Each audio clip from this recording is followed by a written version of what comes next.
Une dernière solution proposée pour lutter contre la consommation de viande, c'est la viande in vitro.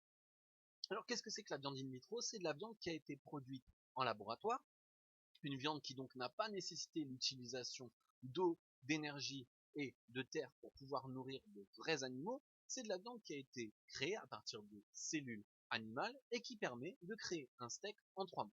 L'économie qui est réalisée en termes de ressources, mais aussi l'impact environnemental qui est beaucoup plus amoindri, puisque ça permet de diminuer de 96% les émissions de gaz à effet de serre, rend la viande in vitro et cette solution scientifique assez alléchante aux yeux du public et des autorités gouvernementales et sanitaires. À voir si demain la science pourra nous apporter de nouvelles solutions pour pouvoir préserver les modes de consommation qu'on connaît aujourd'hui.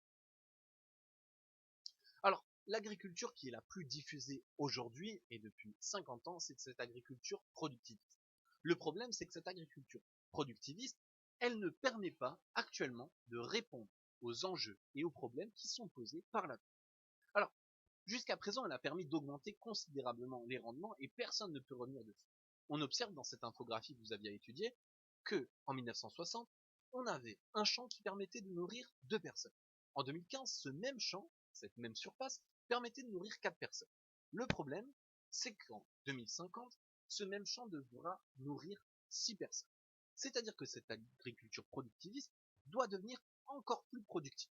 Alors, elle a réussi à l'être jusqu'à présent, grâce notamment à l'utilisation d'intrants. L'eau, beaucoup d'eau, des systèmes d'irrigation performants, les semences sélectionnées, les OGM, organismes génétiquement modifiés, comme je vous l'avais expliqué, ce sont des semences, des graines dont on va transformer l'ADN pour les rendre plus résistantes au climat, à la sécheresse, mais également moins demandeuses en eau, en fait pour pouvoir s'affranchir de tout un tas de contraintes liées au climat. Enfin, l'engrais qui permet de fertiliser davantage la terre et d'augmenter et de fluidifier la pousse des plantes. Et enfin, les pesticides qui permettent de protéger ces plantes des menaces des insectes et des animaux. Alors, aujourd'hui, l'ensemble de ces produits chimiques font face à de vives critiques, qui sont notamment suscitées par les impacts négatifs sur l'environnement. Alors, les OGM notamment font l'objet de débats. On leur reproche, entre autres, d'appauvrir la fertilité des sols. Les pesticides, on leur reproche de pénétrer dans la terre, de polluer les nappes phréatiques et de polluer les sols. Par ailleurs, les engrais sont constitués à partir de matières premières qui sont en quantité limitée sur Terre. Aujourd'hui, on sait que d'ici une vingtaine d'années, nous n'aurons plus les matières suffisantes pour produire autant d'engrais qu'aujourd'hui. Donc l'agriculture productiviste doit trouver des solutions concrètes pour arriver à faire face à ces enjeux sous peine de disparaître dans les 50 prochaines années. Alors, un autre type d'agriculture qui est, lui, un type d'agriculture très dominant à travers la planète, c'est l'agriculture familiale. Actuellement, l'agriculture familiale, c'est le premier employeur du monde. La plupart des êtres humains travaillent dans l'agriculture. Encore aujourd'hui, la plupart, une grande partie, une majeure partie des êtres humains sont des agriculteurs. 2,6 milliards de personnes travaillent dans le domaine de l'agriculture familiale et produisent près de 80% des productions alimentaires mondiales. Alors, cette agriculture, elle repose, comme je l'ai dit, sur une main-d'œuvre familiale. Elle va avoir la possibilité de favoriser les circuits courts puisque la plupart des reventes vont se faire sur des marchés locaux et elle a l'avantage d'avoir des méthodes qui sont respectueuses de l'environnement. En effet, l'agriculture familiale, c'est essentiellement une agriculture traditionnelle. Elle utilise très peu d'intrants, on va pas avoir l'utilisation de beaucoup d'engrais, quasiment pas de pesticides, ou en tout cas des pesticides qui sont issus du circuit naturel. Donc ici, on a un bel exemple d'agriculture biologique.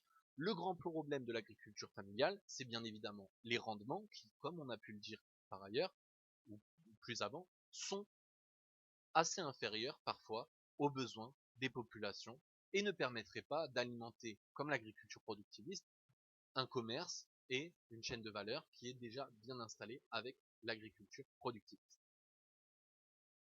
Alors, l'agriculture biologique, on vient d'en parler, parlons-en, c'est une solution qui reste encore assez peu répandue dans les pays développés.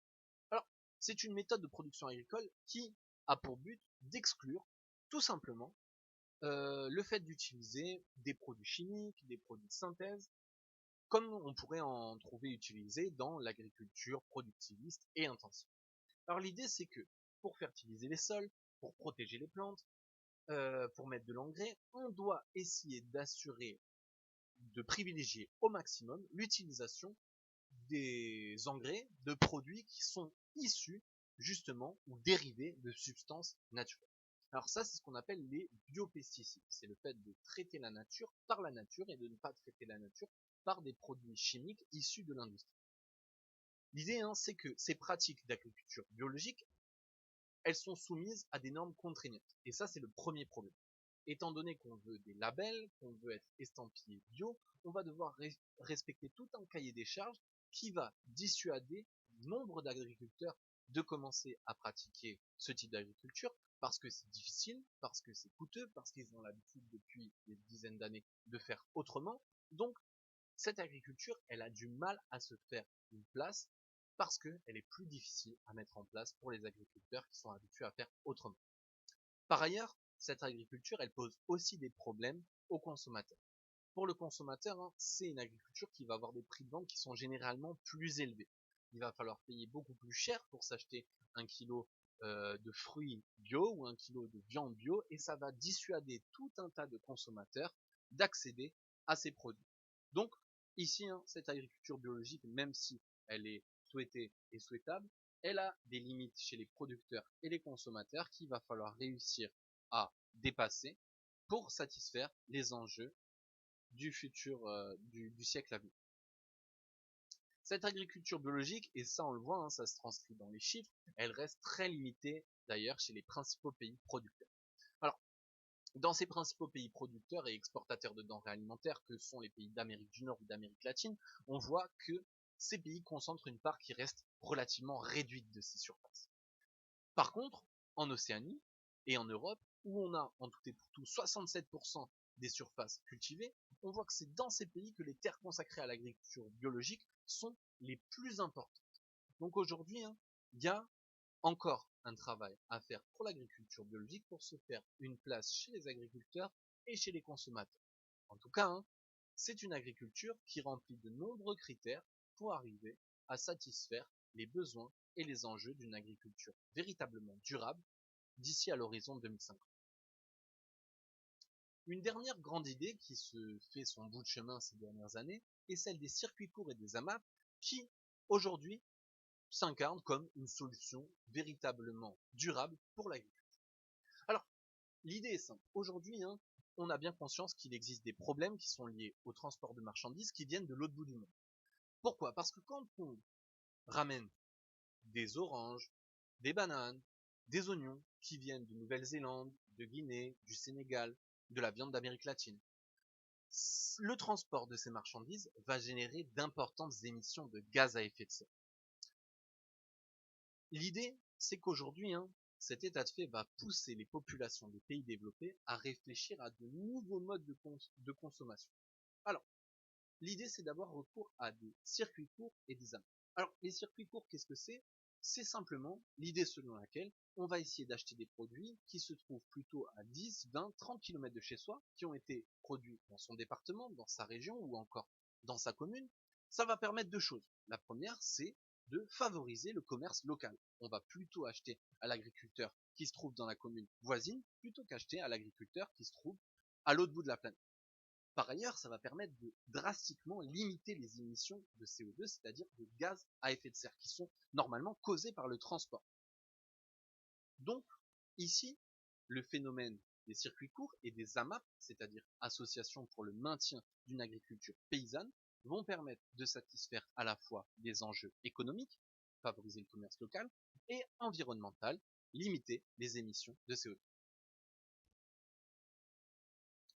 L'un des derniers grands enjeux liés à l'alimentation aujourd'hui, c'est le commerce équitable. Alors, qu'est-ce que c'est que le commerce équitable? Le commerce équitable, c'est l'idée selon laquelle un producteur doit être rémunéré, c'est-à-dire doit gagner suffisamment d'argent, et un argent qui est juste par rapport au travail qu'il fournit. Alors, aujourd'hui, malheureusement, ça concerne encore qu'une partie très réduite des producteurs et des consommateurs. L'idée, c'est d'établir des conditions commerciales, c'est-à-dire de fixer un juste prix aux paysans des pays en développement, dans le but d'améliorer leur qualité de vie, leur vie matérielle, d'augmenter leur niveau de vie. Alors, aujourd'hui, dans les pays qui sont les pays développés, on a des consommateurs qui se posent de plus en plus de questions sur l'origine de leurs produits, qui ont la volonté et le souhait de consommer de manière plus responsable, de manière plus citoyenne, et donc aujourd'hui, ils sont préoccupés par la traçabilité de leurs produits, savoir d'où ils viennent, savoir qui l'a produit, et savoir si, quand ils achètent, ils ne sont pas en train d'exploiter ou d'asservir une personne. Est-ce que cette personne est bel et bien rémunérée à sa juste valeur? Alors, pour conclure, hein, nourrir les hommes, finalement, c'est articulé sur deux grands axes. Le premier, c'est celui d'augmenter les rendements et d'assurer la sécurité alimentaire. Pourquoi? Parce que c'est la problématique principale. Il faut que chaque femme et chaque homme de ce monde puisse manger à sa faim. Pour ce faire, la première piste, c'est de moderniser, de développer l'agriculture intensive. Celle qu'on connaît déjà. Trouver de nouvelles solutions à l'agriculture productiviste qu'on a l'habitude de pratiquer. La deuxième, c'est la révolution verte. Révolution verte qui a pu être mise en place en Inde, qui a connu un certain succès, c'est le fait de donner la possibilité aux pays qui sont en développement d'accéder à des méthodes, des moyens et des outils qui leur permettent d'augmenter leur rendement. Enfin, la finalité, c'est de pouvoir lutter contre la sous-nutrition, la sous-alimentation, assurer à chacun 3 repas par jour conséquents.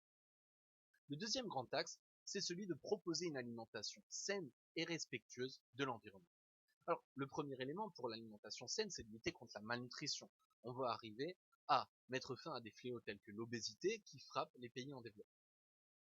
Ensuite, on veut pouvoir développer une agriculture durable, une agriculture sur le long terme. Cette agriculture sur le long terme, elle passe par l'élaboration et la mise en place d'un commerce équitable qui rétribue justement le travail de chacun et par une agriculture biologique qui arrive à se passer des intrants qu'on connaît, pesticides, OGM, engrais, et qui arrive à préserver l'environnement tout en permettant de connaître la même croissance économique que l'on connaît aujourd'hui, tout en réduisant les inégalités.